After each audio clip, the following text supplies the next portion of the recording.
So we'll move on to our next topic. We are a little behind the schedule, but I think we'll do fine. So I invite our next. Okay. Our next topic is a katha by Her Grace Jahnava Devi Dasi. Mataji, my humble request to please, Krishnaveni Mataji, can you please escort her? And I invite Champakalata Devi Dasi, one of my dear friends, my dear Sakhis, to introduce Jahnava Mataji. She was instrumental in bringing Jahnava Mataji, or rather inviting with all the love that she is here. This is the first time I think we met Jahnava Mataji. Very, very grateful, Mataji.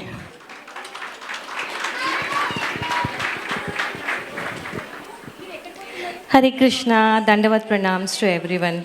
So after a scintillating performance by Mathajis, we will move on to Her Grace Jahnava Mataji's lecture on power of Bhakti or potency of Bhakti. Actually, Jahnava Mataji doesn't need any introduction, but however, to some new people here, Jahnava Mataji is from Pune. She is one of the senior most disciples of His Holiness Radhanath Swami Maharaj. And she has trained a lot of people both at Pune and Mumbai, and she has done a lot of congregational preaching, due to which her congregation has expanded into a temple, Radha Kunj Bihari, and she is an expert in deity worship. She's been doing it for the last 30 years and more, and she's been training so many Matajis in it. And she trains a lot of people. She counsels, hundreds of people, more than 2,000 people she has counseled so far. And she has also done some, preaching in places like Russia. And, she's a gem of a person. She's a mother to many. She's an inspiration to me too. And there's a lot to say about her. I mean, she conducts a lot of Julan Yatras, festivals, Pushpa Abhishek at her home, and she regularly conducts the deity worship seminars. And under her guidance, many counselees have become counselors. So she believes in making leaders in the society, Krishna conscious leaders, I mean to say. And in the Bhagavatam, we have heard Bhagavad Vidha, Tirthi Kurvanti Tirthani. In fact, pure devotees, wherever they go, they carry Lord in the heart. That's why they are verily places of pilgrimages themselves. So by Mataji's Agaman over here in Bhagyanagar, actually Hyderabad is known as Bhagyanagar originally. So she's bringing Bhagya to all of us. And let us hear more from Jahnava Devi Dasi. Thank you so much, Mataji. Give me the laptop. Mataji? Yeah, Mataji. Mataji, may I?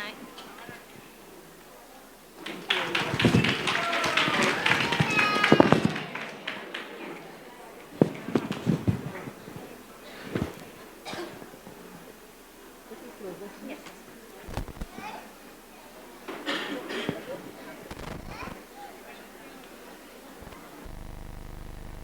So.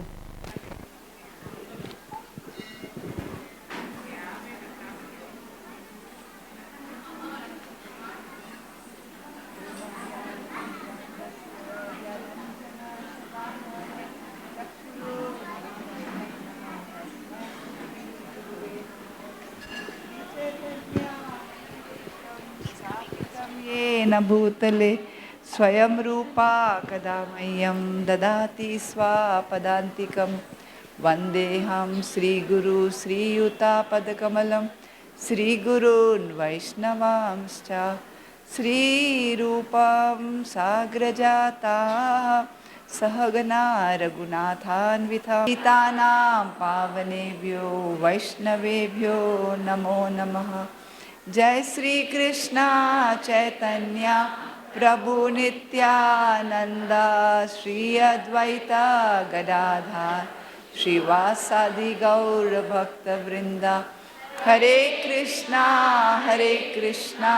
Krishna Krishna Hare Hare, Hare Ram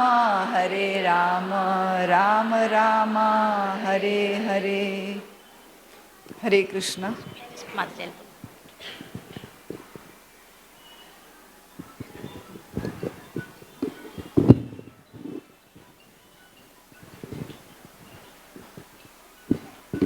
Hyderabad amongst all of you. Thanks to Her Grace Champaklata Mataji. She just called up and somehow I agreed. I have traveled only after 4 years because of this COVID. And I met Her Grace Nitai Sevini Mataji in Vada, and she was inviting me to Visakhapatnam, and I said, Mataji, I'm still not traveling. And soon after that, now you've invited me and I'm here. I'm surprised at myself that I'm here. But it is the power of Bhakti. So it is the power of Bhakti of all of you that you pulled me here. I probably know just 3 to 4 devotees here in Hyderabad. But I know it's a very nice congregation. Actually, Vaishnavas are very nice everywhere. So wherever there are Vaishnavas, there is Krishna. Krishna says, Yatra Gayanti Mad Bhakta Tatra Tishtami Narada. So wherever my devotees chant my holy name, I am present there. So your love and your bhakti has so much power. It has pulled Radheshyam Prabhuji to Hyderabad. And Radha Mataji has come from Los Angeles. Sita Mataji has come from Bombay. And one small squirrel has come from Pune to see all of you. So the topic is such a beautiful topic, power of bhakti. So, can start. So, I'm referring to Narad Bhakti Sutra. So the first sutra is, Narad Muni says, Athato Bhaktim Vyakhyasama. Therefore, I will try to explain the process of devotional service. So Srila Prabhupada, when he was inquired, asked, what is bhakti? Because when he was preaching in the West, they had never heard the word bhakti. So normally we would say bhakti is devotion. Prabhupada said bhakti is devotional service. So he says, I will try to explain the process of devotional service. So in this book, there are different authoritative scriptures and seers who have defined bhakti in different ways. So Vyasadeva ji, the son of Parasar Muni, says, bhakti is fond attachment for worshipping the Lord in various ways. So today we saw such a beautiful cultural program. Isn't this part of bhakti? Dance, drama, singing, fun. I was thinking it should go on like this for a long time. So it was very nice. And Puja Dishva Anuraga Iti Parashraya. So we should do puja and anurag. So puja should be done with anurag. Like somebody said, there are many people in Hyderabad, they have their own worship. So they are doing puja, but it should have some anurag. There should be attachment. So if you have attachment like the South Indian Brahmana who wanted to offer sweet rice, but he was very poor. But he had attachment to the Lord, he wanted to offer something. So in his meditation, he was collecting the finest rice, the good quality milk, good kesar, and making the whole preparation of sweet rice, and in his mind he was offering it. So the puja was there, but along with the puja there was anurag, there was attachment. Then Garga Muni says, Katha Dishva Iti Gargaha. Bhakti is fondness for narrations about the Lord, by the Lord, and so on. So Prabhupada gave us everything, no? His Srimad Bhagavatam and Bhagavad Gita by the Lord. Gita is spoken by the Lord, Bhagavatam is about the Lord. So Narad Muni himself, he heard the narrations of the Lord from the Bhakti Vedantists. 4 months of Chaturmas. Now Chaturmas is going on, this is the 3rd month. So in these 4 months, Narad Muni heard so much from the Bhakti Vedantists that his heart got fully cleansed. So that's how we should also be hearing about the Supreme Lord, by the Lord, about the Lord. So all scriptures that we have, Chaitanya Charitamrita, Srimad Bhagavatam, Bhagavad Gita, we should I know that there's a good Sangha here, and all the time there are online classes and we are all tuned to all these 3 scriptures. And then Sandilya Muni says, Ata Atma Rati Avirodheneti Sandilyaha. He says that bhakti results from one's removing all obstructions to taking pleasure in the Supreme Self. Krishna says in Bhagavad Gita, Matchitta Matgat Prana, Bodhayanta Karasparam, Kathayantas Chamam Nityam, Tushyanti Cha Ramanti Cha. And then Bhakti Vinod Thakur says, the pleasures that I get in performing in spite of so many obstacles, the obstacles that come in my path of devotional service are the source of greatest joy for me. Srila Prabhupada also in his lifetime, it was not an easy journey for Prabhupada. You know, we all know Prabhupada's life history. Without any money, begging Sumati Murarji, begging others to help him go across, travel to the West. It was not easy. And in the West also, when he reached Boston, he was looking right, left, where should I go? I don't know where to go. I don't know anyone in this country except one Mr. Agarwal. So he was confused. And then it seems that after being there for a few days, he would come to the pier where the ships were docked, and he would inquire from them, when is the next ship sailing back to India? So they said, Swamiji, Tuesday ko ja raha hai ek aur ship. Acha theek hai, main wapas aata hu. Means he thought, I'm not doing anything, nothing is happening, so let me go back to India. I can do so much more there. But then he would feel guilty that my spiritual master has sent me on a mission. I have come here to do something, but time is keeping it away, so I should be patient. And then after 15 days, the ship has gone back to India. He didn't come. Then again, another week later, he'll come and say, when is the next ship going? Because nothing is happening in Boston. Then he said, Swamiji, abhi to chala gaya hai. It just went. You're late. Okay, now come next week. Then he would wait, but Swamiji would not turn up the next week. Then again he would come. So he says, आप बार बार आते हो, ship चला जाता है India.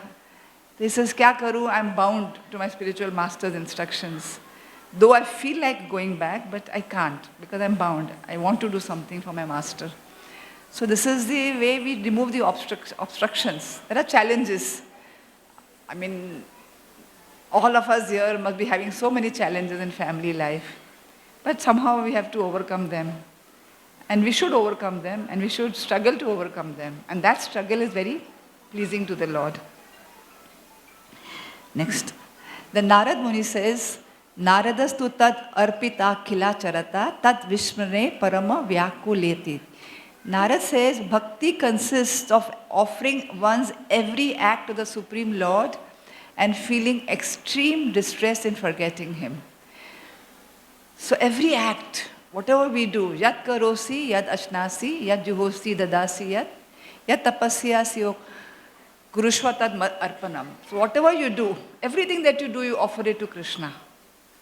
So we are not in the stage of doing everything for Krishna, but the first step is whatever you do, you offer Krishna. So I'm going to cook dosa for my children, I will offer to Krishna. But if Krishna wants gulab jamun and my children don't want it and my husband doesn't want it, then we will not cook gulab jamun. Because we are doing what is needed for my family, but I will offer to Krishna. So the first step. Then later on you say, but I don't care if my husband, children don't have gulab jamun. Krishna likes it, so I should offer it to him. But that is a higher stage of realization. So asti evam evam. Bhakti is in fact correctly described in each of these ways. So none of them are wrong. All of them are right.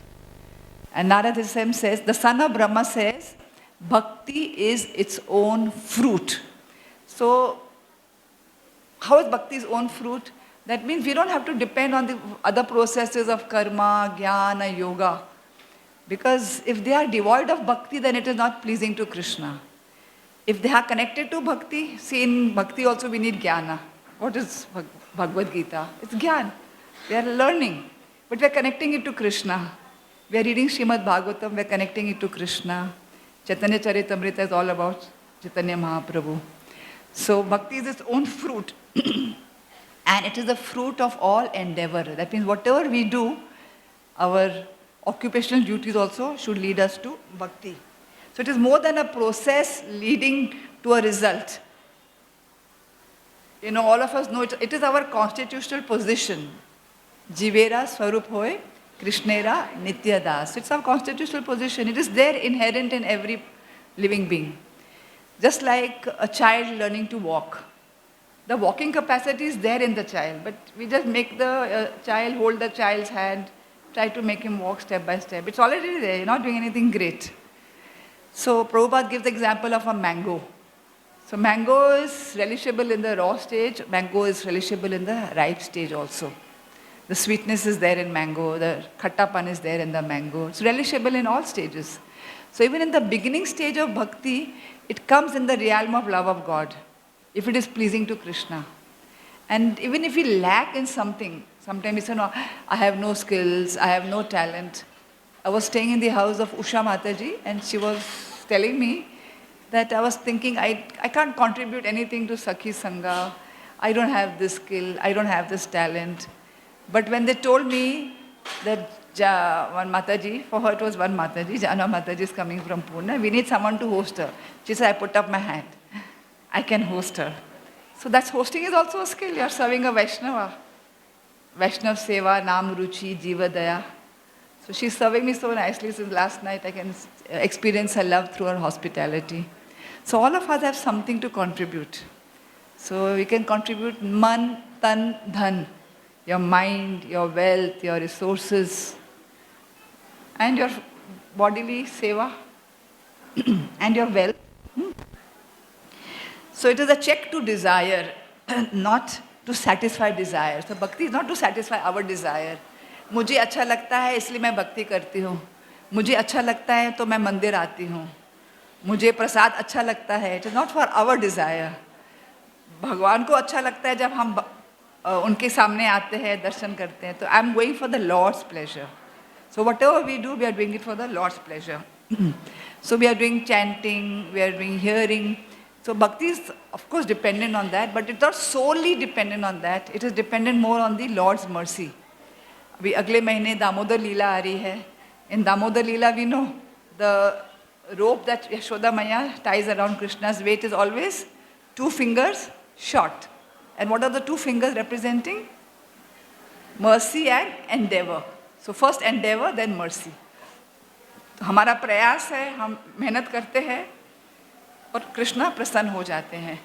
लेकिन मेहनत सब करते हैं, लेकिन whomever Krishna chooses, he will get Krishna's mercy. But we should not think, see this flower seller in Vrindavan, everything she has, she's offering to Krishna. She has a flower, she has a basket full of fruits. She's giving more than Krishna can hold in his 2 little hands. But she says, beta, take this, take this, take this. Everything she has, she offers. Even in Govardhan Leela, the Brijvasis, they just cook baskets of food stuff and they offer it to Govardhan. But Govardhan is not satisfied. What he says? Aniyor, Aniyor, give me more, give me more. So then whatever they go back, jo bhi ghar mein hai, they are offering everything to Krishna. So that it means everything that you have, you should offer and feel extreme distress. Our Guru Maharaj used to take us to Vrindavan, Barsana, and we used to visit the homes of some Brijvasis, and they would say कि अगर हमारे घर में एक दिन साधु नहीं आते हैं, तो we feel very distressful. यानी कि what the Brijvasis do, when they get up in the morning with their household chores, they cook lot of chapatis that they keep. So, sadhus keep mending, and there are so many sadhus in Vrindavan. Then go puja, they give the cows. The first rotis, they give the cows. And she says, we make so many because many sadhus come from Madhukari. At the end of the day, our rotis must be over. If they don't get over, we feel very distressful. हमने क्या पाप किया है कि आज मेरी रोटी बच गई है. कोई साधु मेरे घर नहीं आया है. They feel distressed. What we feel, रोटी बच गई तो कल उसको तोड़ के इसकी सब्जी बना देंगे, उसका खाकड़ा बना देंगे, उसका पापड़ बना देंगे. We have so many ways to use up the rotis. चलो चलो अच्छा हो गया, रोटी बच गई, कल मैं बहुत थक गई हूँ, I will use this old rotis. But they should feel distress. And I know so many of us also feel distressed when there's a festival and we are contaminated. We say, it's Janmashtami and I can't do bhoga, I can't do this seva, now I'm off the altar. So that should be our intensity. We should feel distressed if we can't serve the Lord. Then he says, what are the symptoms? Okay, these are all the definition of bhakti, but what are the symptoms of one who has achieved bhakti? So, Satva Asmin Parama Prema Rupa. Devotional service manifests as the most elevated, pure love for God. Such a beautiful pastime we had just now of the Brahmanas who refused food to the Lord, but the Brahmana Patni, they got the mercy of the Lord. So it's a most elevated, pure love for God. In fact, the Lord writes to the gopis that I can never repay your debt. Let your love itself be a repayment. अपना कर्जा अपने आप ही चुका लो. I can't, मैं आपका कर्जा नहीं चुका सकता, because such unconditional love for me. So we are far from that stage. And this Amrita Sarupacha, this pure love of God is eternal. That means these gopis, they are not by chance taken birth in Vrindavan. They are eternal associates of the Lord, and the Lord to enhance his Leela. You know, when the king comes, when the prime minister comes, his entourage comes with him. There are 5 cars in front and 5 cars behind, and you know. So they are eternal associates of the Lord. And then what happens to them? He says, Yal labdhva puman siddhi siddho bhavati amrito bhavati tripto bhavati. So upon achieving that stage of transcendental devotional service and pure love of God, a person becomes perfect, immortal, and peaceful. So Krishna says in Bhagavad Gita that Janma karma chame divyam evam yoveti tatvata tyakta deham punarjanma naiti mam eti so Arjuna. So while living in this body also you can become immortal. If you have reached the perfectional stage, so it's not that after that, something thereafter. Right now you can feel that liberated from material bondage. And tripto bhavati, you are very peaceful. Very peaceful means we don't get agitated so easily. So some brahmanas, we see that sukh hai, dukh hai, paisa hai, nahi hai, yash hai, nahi hai. They remain peaceful, considering that everything will come and everything will go. Matra spashastu kaunteya shitoshna sukha dukhada agama paino nityas tam stitikshasva bharata. The summer will come, summer will go, winter will come, winter will go. The happiness will come, happiness will go. This little incident about a king who's always in a mode of passion, rajogun, because they are waging wars, invading countries. Sometimes they win, sometimes they lose.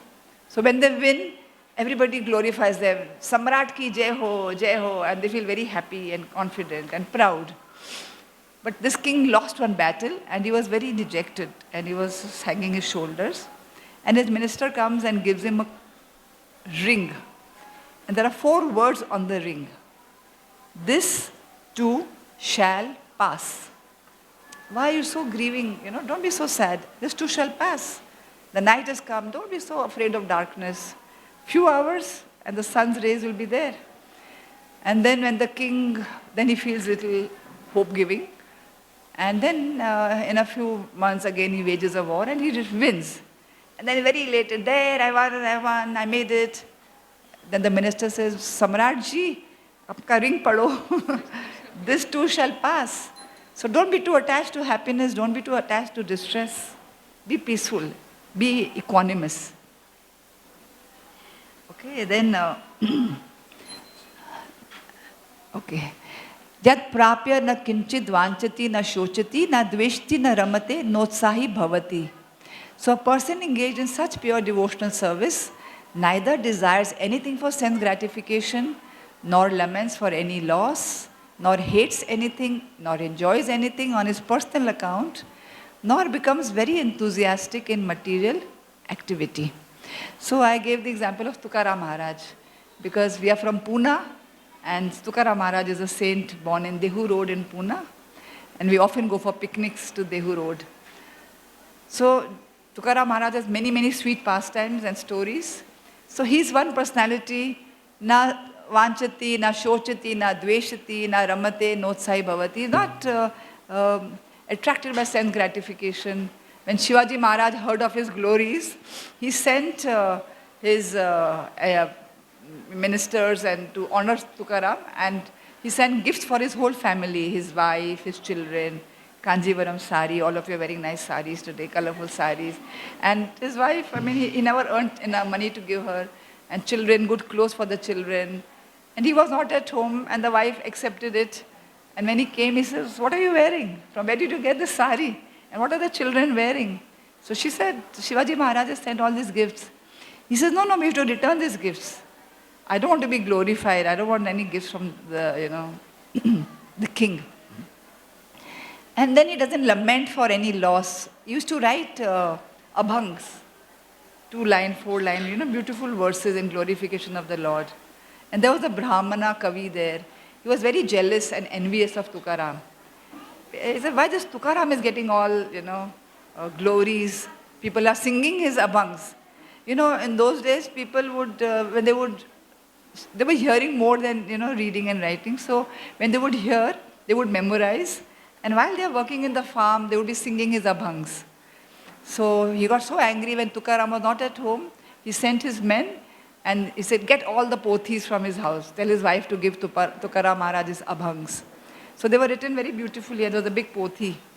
So they went, they took the pothi, and he ordered that put it in Indriyani river. There was a river close by. So they immersed that whole pothi in Indriyani river.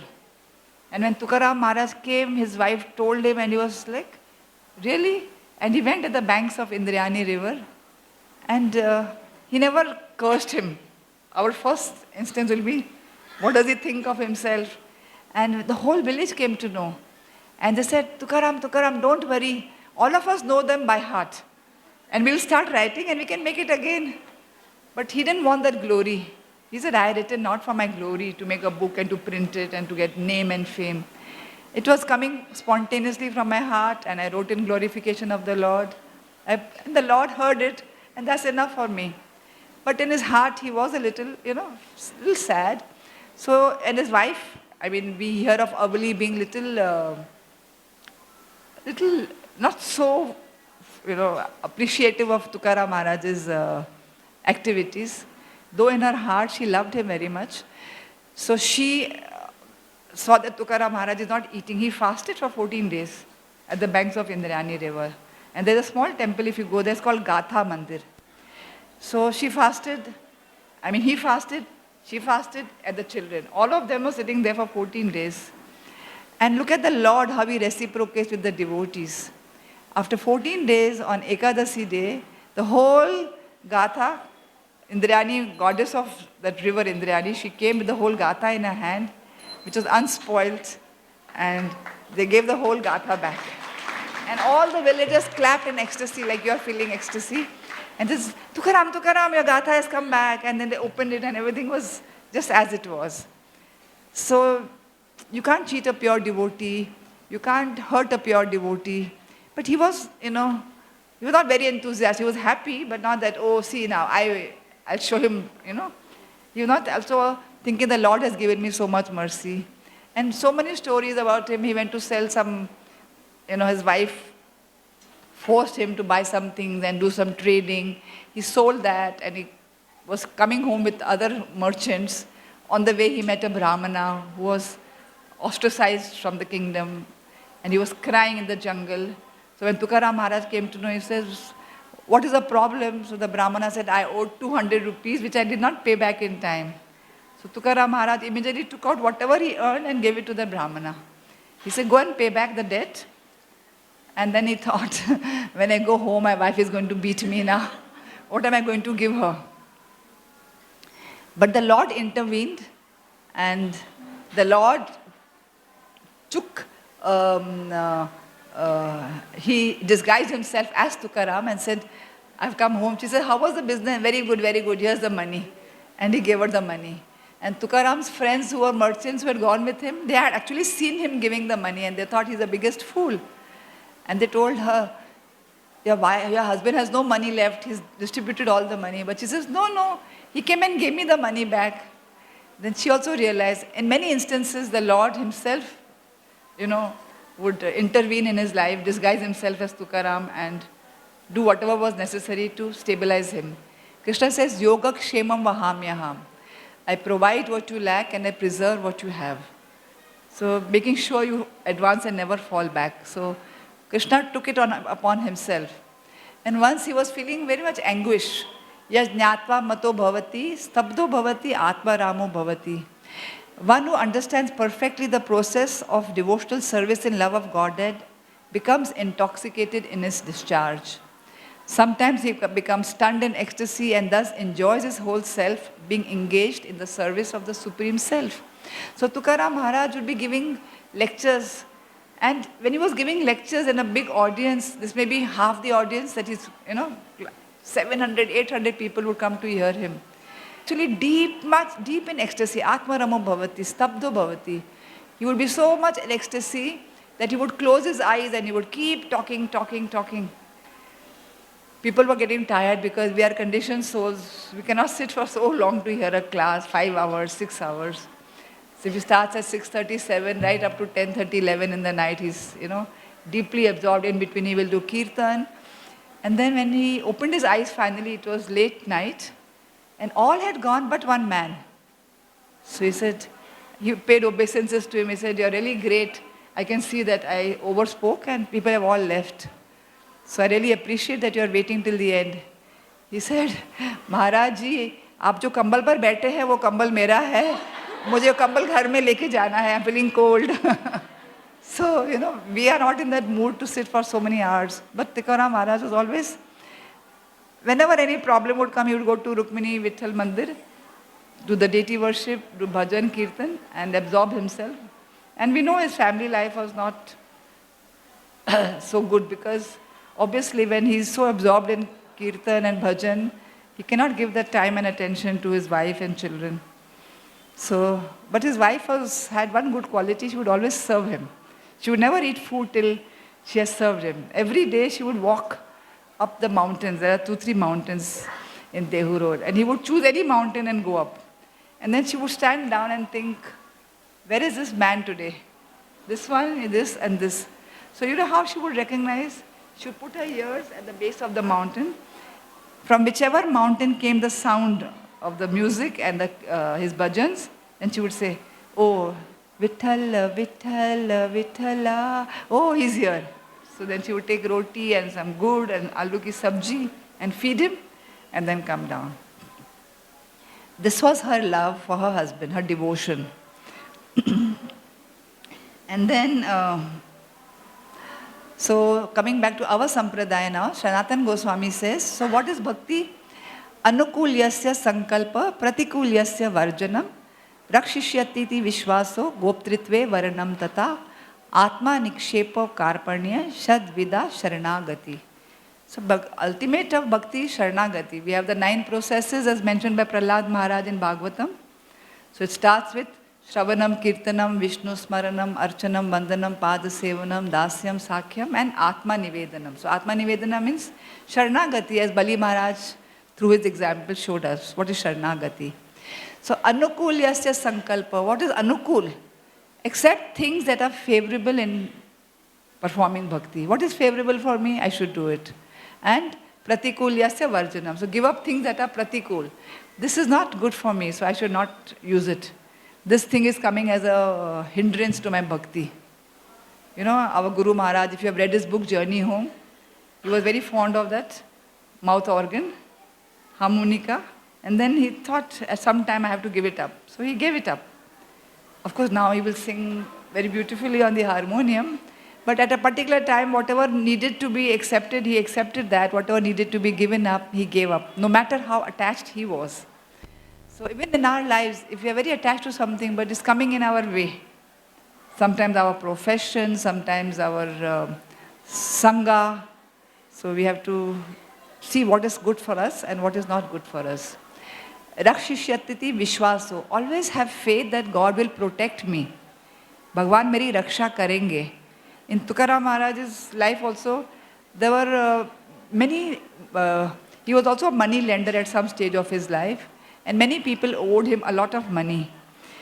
So what he did, once he had gone to the top of a mountain, for 14 days he fasted.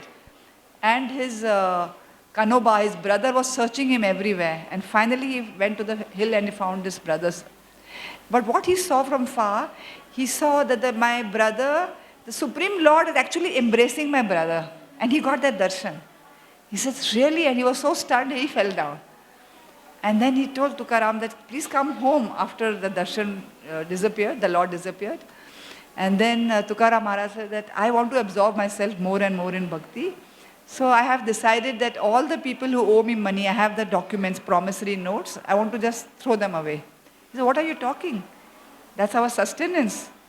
You don't want it, you don't take, but I want it because I have to support my family. So Tukaram Maharaj said, go and bring them from home. So he brought all the promissory notes, he divided them into 2 parts. He said, this is yours, this is mine, you take yours, but I will immerse mine because I know that God will protect me. Yoga Kshema Mahamyam.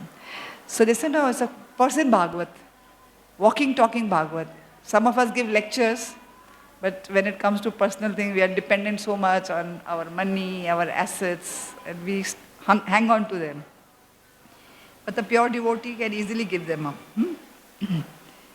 So, then we know that the Gopritve Varanam Tatha. What is Gopritve Varanam Tatha? That Krishna is my guardian and master.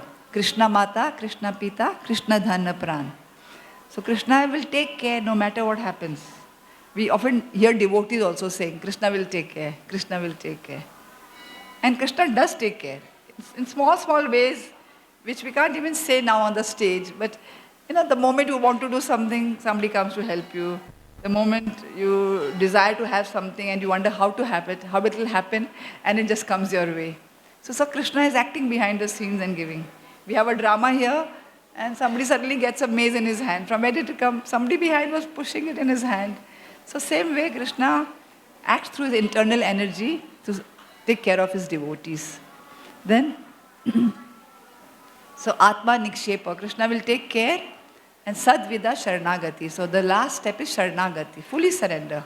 Surrender means, Krishna, whatever you want, I'm ready to do. Not what I want you do for me, but what you want, whatever pleases you, my Lord, I'm ready to offer all my body, mind, intelligence.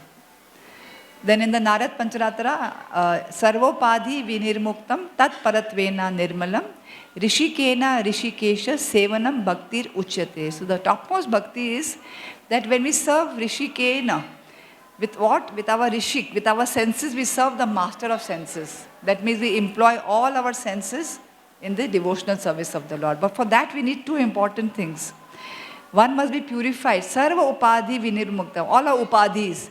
I can't do it. Like Mataji said, I'm a lady. I can't do it. I'm a businessman. How can I go and distribute books on the road?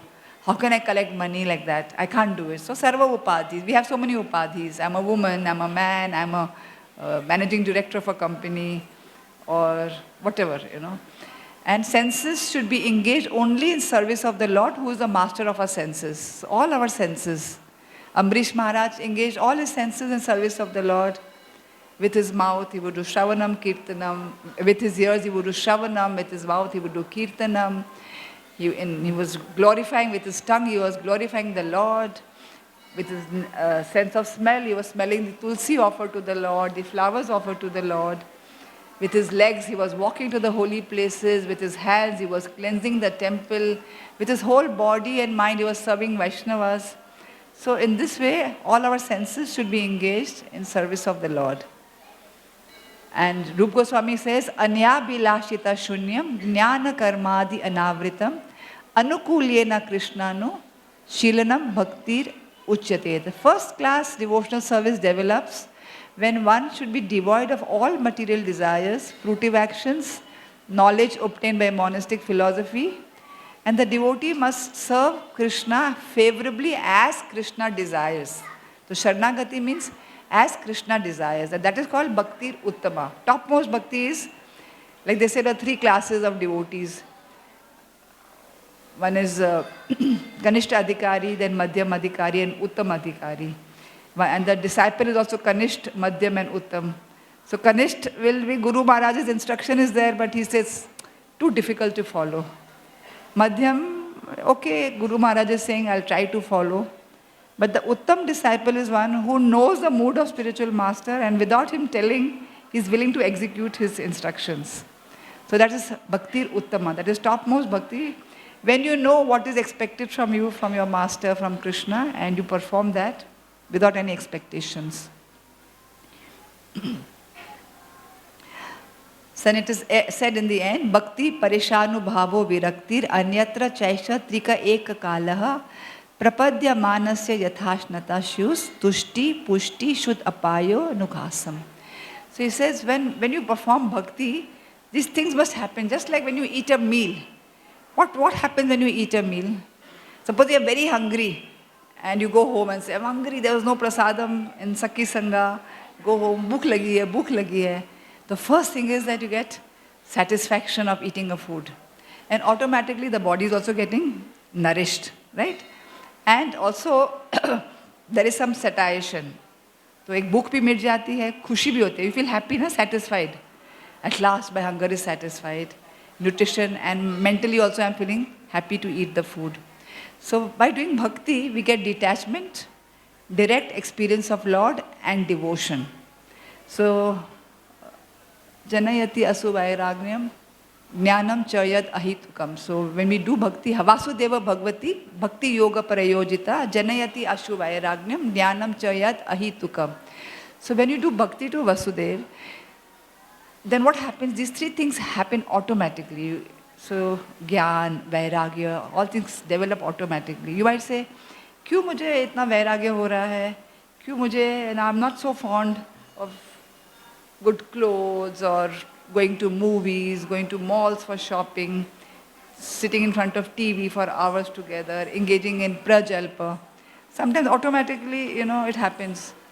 There's this true story of a man who was on a ship in Europe. He was traveling, and then he came to London, and on the ship there were some plants for sale, and he picked up one plant, and he brought that plant to me. He's a plant lover. And then he was serving that plant for many months, taking out the dried leaves, some weeds. And then for many months he was serving, and once he was on the road, and somehow he met some devotees, and they were doing book distribution, and they gave him a Bhagavad Gita. And in those days, at the last page of Bhagavad Gita, there was an address of the local center abroad. Because otherwise you take a book and then you don't know how to follow it up, who will help you to understand the book. So he went, and then he met the devotees and started reading Gita, and then he saw that label there. So he went to Manor in London, and then he liked the devotees, he liked the ambience and the atmosphere of the temple, and they would serve him prasad as a guest. And then one morning, they invited him for a morning program, and then there was Tulsi Aarti. And then there was Sakar ambulating the Tulsi, worshipping the Tulsi. And he said, I think this is the same plant that I had picked up from the ship, which I am taking care of. So, and actually after that, when he was taking care of the plant, suddenly he felt that I don't like to have alcohol anymore. He stopped having alcohol. And then when meat and fish would come in front of him, he would say, I don't want to eat this. And he thought, why has this change come over me? No one told me not to have meat. No one told me not to have alcohol. But I just don't feel like having. So see, even indirectly you serve the Lord's devotee. Tulsi Maharani is a Vrinda Devi. She's a devotee of the Lord. See how much benefit he got. And then he called one devotee. He said, I have a plant, something similar. Can you come home and tell me what about this plant? So one devotee went to his house and said, oh, you're worshipping Tulsi Devi. So unknowingly, he was worshipping Tulsi Devi for so many months. And the benefit he got, Krishna attracted him. Krishna pulled him towards the devotees. So another story, real story, is one couple in Los Angeles somewhere. So this lady was having, the foreigners, the lady was having a guru whose name was Krishnamurti. She was a disciple of Krishnamurti and very dedicated to her master. And she was saying, my master's name is Krishnamurti, and she would repeat. And then, abroad, people are very fond of pets. So she had a pet dog. And she said, I want to keep my dog Krishna, so I will always remember my guru. So for them, a dog is not like a dog. He's more than a family member. They will keep him in their chair, in their bed. They sleep with the dog, and first thing in the morning, they will hug the dog. So one day, evening time, the dog strayed away from the house. And when the husband came home, she said, my Krishna has ran away. Just go take the torch and go and search him. So he went searching. He says, now I'm tired. Like, where will I go? He will come back. No, he might just get stray. So please go and search him. So he kept saying, Krishna, Krishna, where are you? Come back, Krishna, Krishna, calling very intensely. And some devotees were passing by. This happened in Amsterdam, yes. So when devotees were passing by, they said, who is this? We don't have that intensity to call out Krishna, Krishna, Krishna. They were coming from some Sankirtan. So he said, we have never called out like this on the roads, Krishna, Krishna. He says, well, whom are you searching? You're searching for Krishna? He says, yes, I'm searching for Krishna. So then they came to know that he's searching for his dog. So he said, if you're searching for Krishna, we know where Krishna is. So they brought him to the manor, and he saw the beautiful deity of Krishna. And he got so attracted. He said, oh, this is real? Then they told Krishna is the Supreme Personality of Godhead. And devotees are so expert. They know how to, hold on to a person, a guest, how to inspire him. Then they inspired him, they motivated him, he came regularly, and today he's a sannyasi in ISKCON, preaching. So this is the power of association. Now how to achieve bhakti? So like I said, these are some 4 points. Tattu Vishya Tyagat Sanga Tyagascha. One achieves bhakti by giving up sense gratification and mundane association. Avyavrita Bhajanat. One achieves bhakti by worshipping the Lord ceaselessly. Lokepi Bhagavat Guna Shravana Kirtanat. Again, hearing and chanting about the Lord's special qualities, even while engaged in the ordinary activities of life in this world. So, all of us are grahasthas, we are doing our ordinary activities, but along with that, we include Krishna in our daily routine. We serve the deities, serve our family, and that's how we get advanced. And hearing and chanting, Shravanam, Kirtanam, Vishnu Smaranam, that should be always there. Then Mahat Sangas tu Durlabho Gamyo Mogascha. Of course, association of great souls. So association of great souls is rarely obtained, difficult to understand and infallible. So what is this association of great souls? It is said that Manusha Nam Sahasreshu in the Bhagavad Gita, 4th chapter, that out of thousands and thousands of men who chant my name, a Mahatma Sudurlabha. So very difficult to get a pure Mahatma. So when we get such an association, we should not leave them. And when you say association is very difficult, but it is not impossible. Next. By mercy of Krishna, we get Guru. By mercy of Guru, we get Krishna. So Dhruv Maharaj went to the forest to do tapasya. Association of great soul is very, very rare. But that intensity the Lord saw, and immediately he sent his pure devotee, Narad Muni, to help Dhruva. Then Labhya te pi tat kripa yaiva. The associations of great souls can be attained only by Lord's mercy. So the Lord's mercy was there on Dhruv Maharaj, such a small child, taken such a big leap from palace to jungle. What a culture shock, So, but Krishna protected him by sending a pure devotee. So, tasmim stad janade bheda bhavat.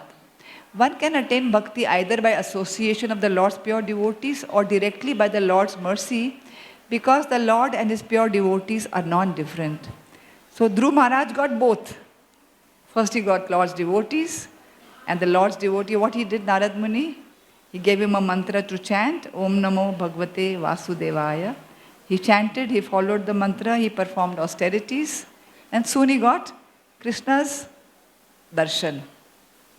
So in the end it is written, Tad eva sadhyatam, tad eva sadhyatam. So strive only for the association of pure devotees. So even as sadhakas, we should have this one pointed thing. I must have sadhu sang. It is said, sadhu sang, sarva shastra bole. Lava matra sadhu sang, sarva siddhi hoye. So even a moment's association with pure devotees can open the doors of liberation. So we should hanker for sadhu sang, take that sadhu sang and take instructions. They say, no, if you go to a holy place and you just go for a dip, kaha ja rahe hai? Haridwar, Ganga Shnan karne. So, no like a ass. It's written in the Bhagavatam, I am not saying that. Little, Bhagavatam is extreme sometimes. So are you an ass or a donkey or a bull just going and taking a dip and coming out? When you go to Holy Dham, you should look for sadhu sangha, because they will guide you. I know so many people who go to Vrindavan and they just look around Vrindavan and say, kitni gandi jagah hai, Yamuna mein kitna gandagi hai, अरे monkey ने मेरा चश्मा ले लिया, मेरे जूते टूट गए, जूता गुम गया. So they are looking at a holiday. It's a holiday. चलो ठीक है, होली धाम है, but कहाँ जाएंगे? चलो इस टाइम मथुरा जाते हैं, वृंदावन जाते हैं. So that's all that they get back. I give some classes online, and one lady joined in from Delhi, and she said that after she had a long association. And she said, now I know what is Vrindavan Dham. She said, you won't believe, every month from Delhi we go to Vrindavan and we just go to Bhagya Bihari, have lassi, pani puri, chaat, and see one or two temples. And now ISKCON temple has opened, we go for the evening aarti to ISKCON and we come back. I did not even know that there are 7 local temples and there is, of course Govardhan, she said, we know, but who will do parikrama? Because for outside people, they may go trekking and they may go jogging for hours, but if you say parikrama karo, 4 घंटे का नहीं होता है, very difficult. So I've never bothered कि we should do parikrama. ठीक है? Is this Govardhan hill? शास्त्रों में लिखा है कि बहुत लंबा था, ये तो कुछ भी नहीं है. It's flat. So they can't think that Vrindavan Dham has something more than these 2-3 places. She said, we will just visit 3 places in Vrindavan. For years we have been going. That means they did not take the trouble to inquire from a pure sadhu. First of all, they did not take the trouble to associate with a pure, find a sadhu who will guide them. And who will tell them what is Vrindavan. Like Prabhupada brought all his disciples from abroad, showed them Vrindavan. Showed them means gave divine vision to experience Vrindavan. So that is about bhakti, how to achieve bhakti. So take association, serve the sadhus, understand higher principles of life, and then we can go back to Godhead. Now the topic is power of bhakti. So what is the meaning of power? So bhakti mein kya shakti hai? Usually when we hear the word power, we think power means strength, might, a force, command over others, possession of control, our ability, our accomplishments. They say, if one wants to test a man's character, give him power. If you give him power, designation, then uska true nature nikal aayega. Tum ye karo, We think that now we are the controllers, we can control others, we can get them to do things for us. But it's not that, leadership is not all about that, about just power. So experience has shown, even under the best forms of government, those entrusted with power, by slow operations in time, perverted in tyranny. So we have so many leaders. Even in Srimad Bhagavatam, we will see so many kings like Kansa, Ravana. They were tyrants, So they got the power, Hiranyaksha, Hiranyakashipu, burn the cowsheds, destroy the brahmanas, don't engage, let them not engage in sacrifices, destroy everything. That power went to their head. So knowledge will give us power, but character gives us respect. The less we use our power, the greater it becomes. And the greater the power, the more dangerous the abuse. So we see the kings like Yudhishthir Maharaj, they had power, but how they used it? Ambrish Maharaj had power, how they used it? They did not misuse the power. So power can be used, misused and abused. Ravan abused his power. Kansa misused his power. So when you abuse, Ravana was just abducting women, Rishi's wives. It was last woman that he abducted was a Rishi's wife. And then the Rishi cursed him. Next time, if ever you touch any lady, that she'll be the cause of your death. And that is why he did not touch Sita, because he knew if he forces Sita to surrender, he can die immediately. So he gave her time to surrender to him. So he was misusing his power. But you see Prithu Maharaj, when Prithu Maharaj was coronated as a king, and people were glorifying him, he said, no, don't glorify me. I have not done anything to get that glory. First, at least let me prove myself. So the power can be taken, not given. The process of taking is empowering in itself, and one must empower oneself in order to be relevant in any type of struggle. So we have seen how Prabhupada was empowered. What is empowerment? Hari Bol. Can you shift this? So Mataji also, just now Radha Mataji also said empowered. Women has to be empowered. So empowerment is about transforming someone by increasing their capacity or ability in order to help them make better choices that lead to desired outcome. So we empower people. You make the choice. Sometimes a father, a businessman will take his young son who has grown up now, has finished his studies. You come to office, and then the father will give him a separate cabin. Now you make decisions. Sometimes it may be good, sometimes there may be a loss, but he will learn through that loss. I mean, a good father will train him up that, okay, never mind, you have lost it. A mother will tell her daughter to make dal, sabji, and she will burn the rice. Koi baat nahi. The milk will overboil, and spill over. She said, never mind. Because she knows next time the daughter will think I put the rice on the gas and I was studying, and in 10 minutes the rice is burnt. So she will be more cautious next time. So you have to increase the capacity and ability in the people you empower. It is transferring of power and control over decisions, choices, and values. Even in companies, management style of companies, this, to foster new goals, they use skills. So they have to empower their employees that you make this decision and you take the company forward. We see His Holiness Loknath Maharaj giving his disciples sannyas. So what happens? When Prabhupada also came to US, he was the only one.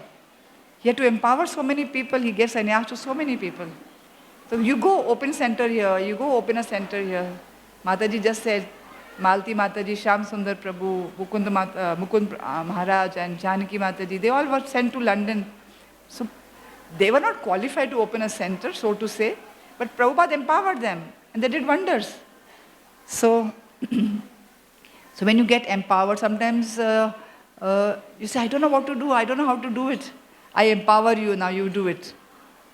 Srila Prabhupada also, before he went to America, he just thought that people call me Bhakti Vedantist, but I have no knowledge. I mean, he was humble to say that. But because of my Guru Maharaj's instructions, so when Guru gives instructions, he gives the empowerment with that instructions. If at that time, no sadhus were traveling across the ocean because it was considered hellish. Up Paschat Desh mein ja rahe, you're going to cross the 7 seas and go? No, it's a sinful place, you should not go there. No sadhu would dare to went out to go to foreign land. But Prabhupada said, my Guru has empowered me.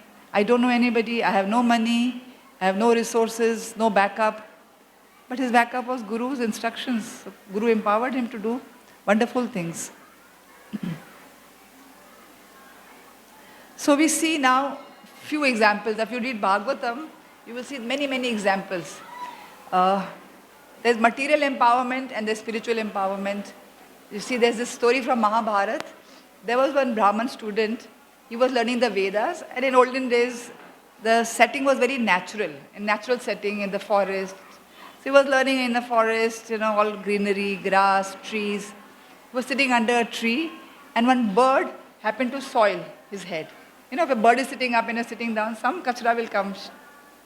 So the bird soiled his head, and he had just finished his so-called training of the Vedic knowledge and shlokas, doing tapasya, fasting, serving Guru.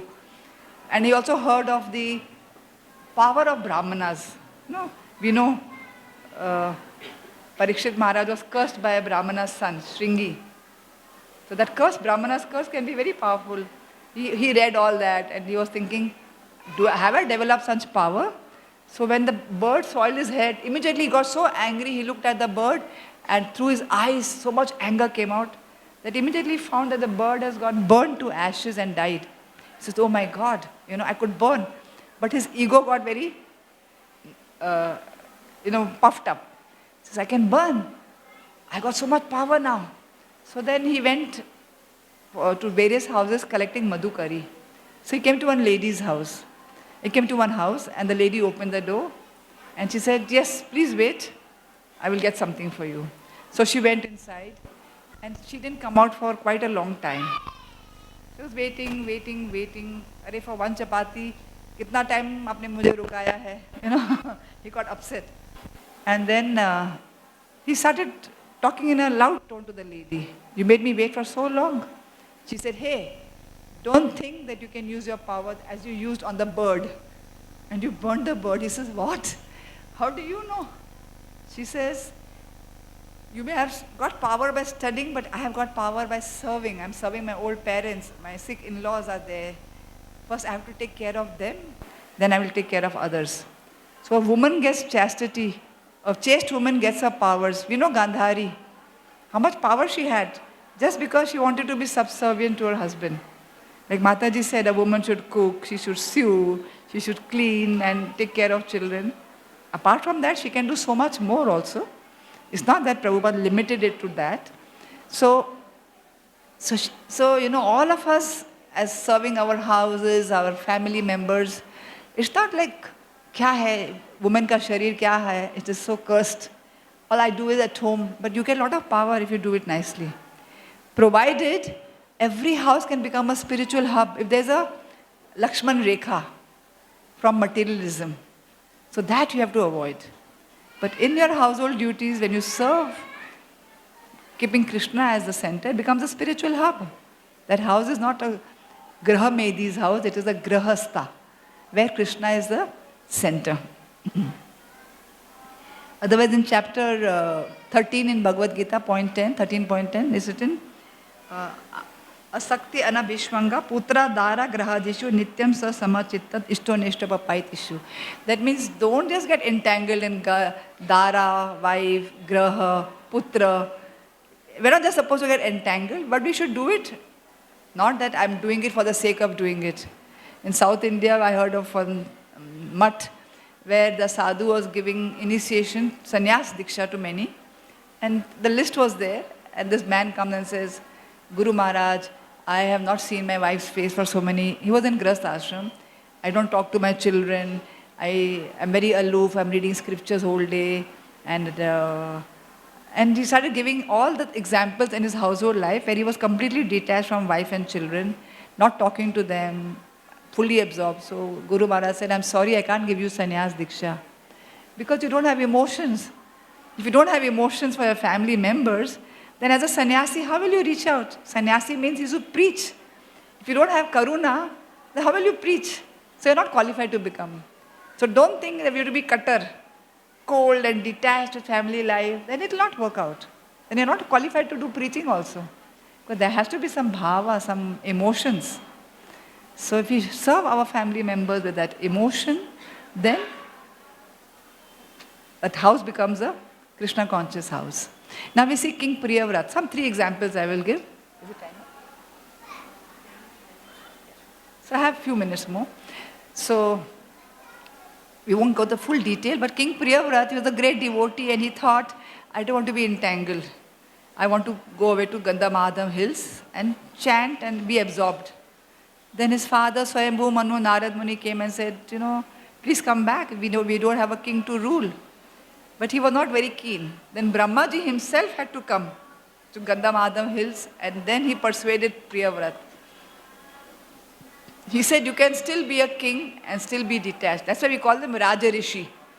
What is Raja Rishi versus Raja? Raja means I am the controller, I am the proprietor, I am the enjoyer. But Raja Rishi means they are actually sadhus in the form of kings. They are kings, but their heart is very detached. So they call Raja Rishis. So Brahmaji said, you come and rule the kingdom in that spirit of detachment.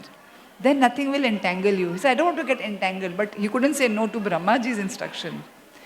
So look at the power he got by just obeying Brahmaji. So he used to always think that in some places, when the sun is in the northern hemisphere, the southern hemisphere is dark. When the sun travels in its orbit to the southern hemisphere, the northern hemisphere is in complete darkness. So he thought, I want to bring light everywhere. So he drove behind the sun in his chariot and he illuminated all the places.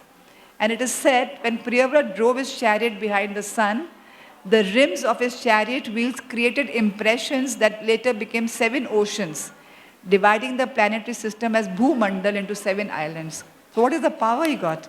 So the same power, when it is used well, it becomes empowerment. So he obeyed his spiritual master, his father, and Brahmaji. And then this, you must have read in the Bhagavatam, there was a sea of pure water, sea of milk, sea of yogurt, sea of ghee, sea of wines, sugarcane juice, and salt water. We have salt water ocean, so we can't think what is pure water ocean. What is pure water ocean? We can't think of an ocean of milk. All of us will go and pick up tons of milk and bring back. And ghee, so much ghee. You can make laddus and so many nice sweets with ghee, so much ghee. Oh, this sweet has lots of ghee. So ghee is so expensive, good quality ghee. But there's an ocean of ghee. Can you imagine? I will not talk of ocean of liquor, but sugarcane juice. So next. So this is the power king Priyavrat derived. Next. We spoke about Dhruv Maharaj. He was hurt by the words of his stepmother when he was sitting in the lap of his father. She pushed him out. He was very hurt, and his mother said, okay, pray to the Lord. He went to the forest. Then by mercy of Krishna, he got a guru. Narad Muni came, gave him a mantra, told him to make a deity, chant, and also he performed so many austerities, standing on one leg like this, Dhruvasan, then not eating food. Every 1 month he had some berries, some leaves, some dry twigs. He did so much austerity. Within 6 months, he got cleansed. And look at the power he got, that he pressed his toe on the earth and the demigods felt suffocated. And they ran to Vishnu and said, what is happening? We're all choked up. He says, my little child is doing lots of austerities. I should go and satisfy him.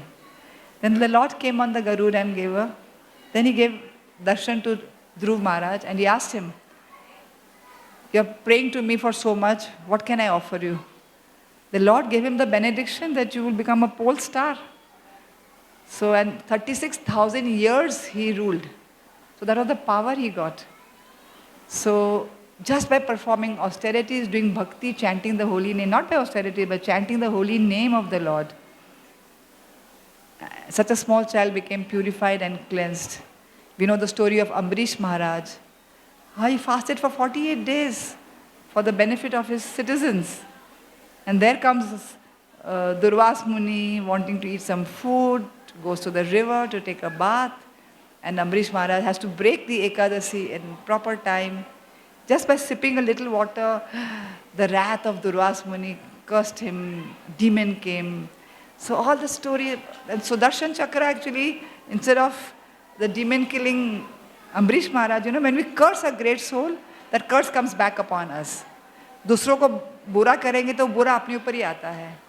He went to Shiv Lok, he went to Brahma Lok, he went praying to all of them, please save me from the heat of Sudarshan. So the Lord said, we can't save you. Next. Brahmaji said, Sudarshan Chakra is the prerogative of Vishnu. Go to Vishnu Loka. Then he thought Shiva is Ashutosh. He will be pleased. He will help me. Shiva said, I'm sorry. I can't deal with Sudarshan Chakra. And finally he went to Vishnu Lok. And then he reached Vaikunta and the Lord Narayan advised him, see, you have hurt my devotee, so I can't help you. Because my devotee is very dear to me. There's a beautiful shloka. Sadhavo hridayam mayam sadhunam hridayam tvaham mad anya te na jananti naham tebhyo manag api. The pure devotee is always within the core of my heart and I am always in the heart of pure devotee. My devotee do not know anything else but me and I do not know anything else but them. So the Lord did not take charge. He said, sorry, you are a mystic yogi, you have done a lot of tapasya, but that doesn't please me at all. Ambrish Maharaj has served with all his senses. He is my pure devotee. So, so then he went back to Ambrish Maharaj and Ambrish Maharaj was waiting. He didn't say, Chala gaya to chalo abhi main khana kha leta hu. He waited and then Durvas Muni begged forgiveness from him and he also fell down. He said, no, it's not your fault. We know Prithu Maharaj with Indra. Indra came to beg forgiveness. Prithu Maharaj said, no, it's okay, and he embraced him. So this is the power of bhakti. There is no malice, there is no envy. There is, but there shouldn't be. So we have to work on that.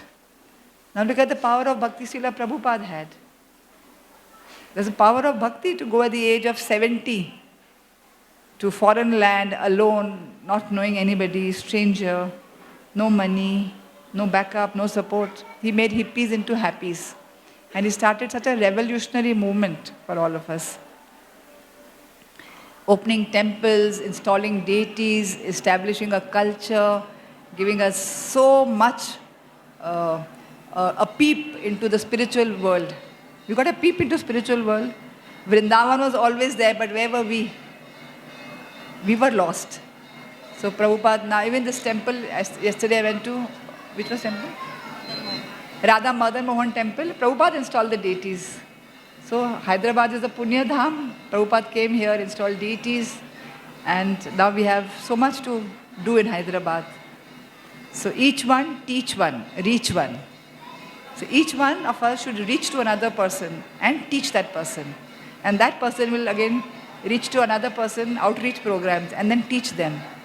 So that is our mission. Because Chaitanya Mahaprabhu said, Bharata Bhumi te hoile manusya janmayar, janma sarthaka kari, karo par upkar. So we have to improve our lives and improve the lives of others. And that is bhakti. And we will think, I am not qualified, I am just a beginner. But even in the beginning stage, Krishna can empower us. So we have that Shakti. I have written a small little poem. Ask them to play it there, Mataji. Yeah. Oh, they play it? So we had made this poem for Prabhupada's Vyas Puja, but I have omitted 7-8 verses. I have taken one and added something on that. Yeah. So we'll just play at the end of this session today. So it is the power of bhakti. Again, I say that I came all the way from Pune to be with you. It is the power of your bhakti. I am happy to be with you, all of you here today. So each one of us has that power. But we have to, just like butter is there, but you have to churn the milk, churn the curd to bring the butter out. Butter is inherent, but we have to, the process of churning is our process of bhakti. So bhakti sprouts in a fertile soil. The holy name of the Lord is like the seed, and the watering of that seed is our sadhana. And then the plant fructifies. And then we have to take out the weeds of anartha, of materialism. And then the sunlight of God's grace through the Guru falls on that. And then it grows, grows, grows. And the fruit of that is what? Pure bhakti. So the fruit has already fallen in Hyderabad land. And everybody is tasting the nice fruit of bhakti here. Such a potent, beautiful Sangha here. And I know Mataji and so many of you are preaching and connecting so many to Krishna and to the holy name. So I thank you very much for having me over. It's been a very pleasurable experience. Jai Pataka Swami, Kishore ko bhakti charu manaya. So all our sannyasis also. So Prabhupada, I think the clapping was more than the sound of the song. But you can hear it later. Thank you very much. Thank you so much, Jahnava Mataji, for that powerful lecture. I want to call it powerful because you so nicely summarized Bhakti, right from Mahabhagavata's examples to Kali Yuga examples, and finally the practical aspects of, how we can do sadhu, seva and sangha and then get the mercy of the Lord. Thank you so much, Mataji. Request Divya Leela Mataji to give a small token of our gratitude, a very small token, Mataji, for your efforts.